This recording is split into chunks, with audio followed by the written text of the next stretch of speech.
pelanggaran lalu lintas dalam hari terakhir operasi Zebra. Penghapusan tilang manual membuat pelanggaran lalu lintas semakin marak terjadi.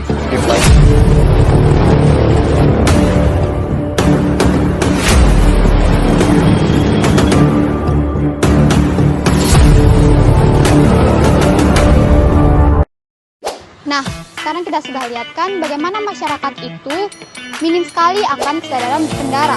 Oleh karena itu, pada video kali ini kita akan membahas mengenai hubungan pelanggaran lalu lintas dengan Pancasila dan Undang-Undang Dasar 1945.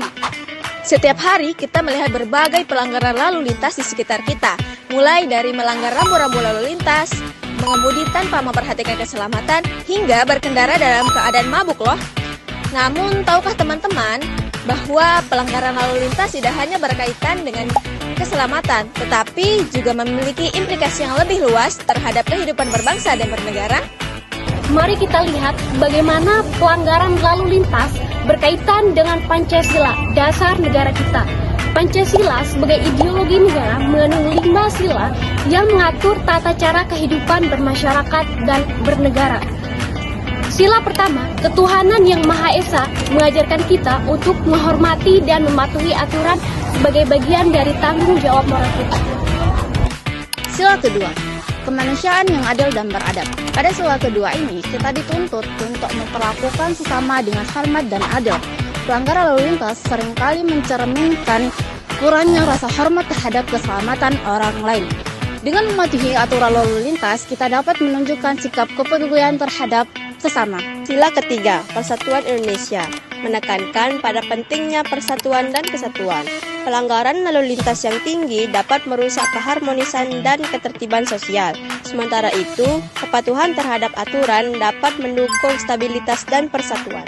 Sila yang keempat adalah kerakyatan yang dipimpin oleh hikmat kebijaksanaan dalam permusyawaratan perwakilan, di mana dalam sila keempat ini dapat kita pelajari dalam mengambil keputusan kita harus berdasarkan hasil musyawarah dan dengan kebijaksanaan, di mana dalam konteks lalu lintas dapat kita aplikasikan dalam bentuk mematuhi peraturan dengan sangat bijaksana untuk keselamatan bersama.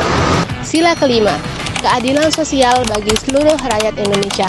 Nah, pada sila kelima ini mendorong kita untuk menciptakan keadilan dan kesejahteraan bagi semua.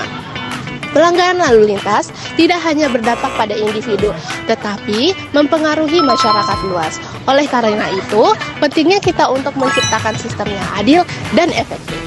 Selanjutnya mari kita lihat hubungan antara pelanggaran lalu lintas dengan Undang-Undang Dasar 1945. Undang-Undang Dasar 1945 mengatur hak dan kewajiban warga negara, baik dalam hal keselamatan dan ketertiban umum.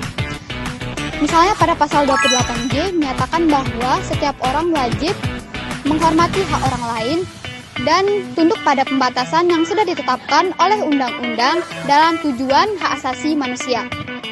Pelanggaran lalu lintas yang dapat mengancam keselamatan merupakan bentuk pelanggaran terhadap hak orang lain untuk hidup aman dan nyaman.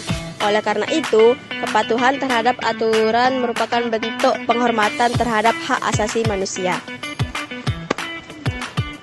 Nah, dalam kesimpulan, pelanggaran lalu lintas tidak hanya tentang aturan, tetapi juga berkaitan erat dengan nilai-nilai Pancasila dan Undang-Undang Dasar 1945.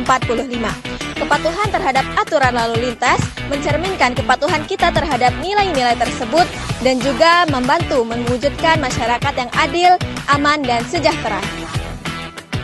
Mari kita berperan aktif dalam menjaga ketertiban lalu lintas dan menerapkan nilai-nilai Pancasila serta Undang-Undang Dasar tahun 1945.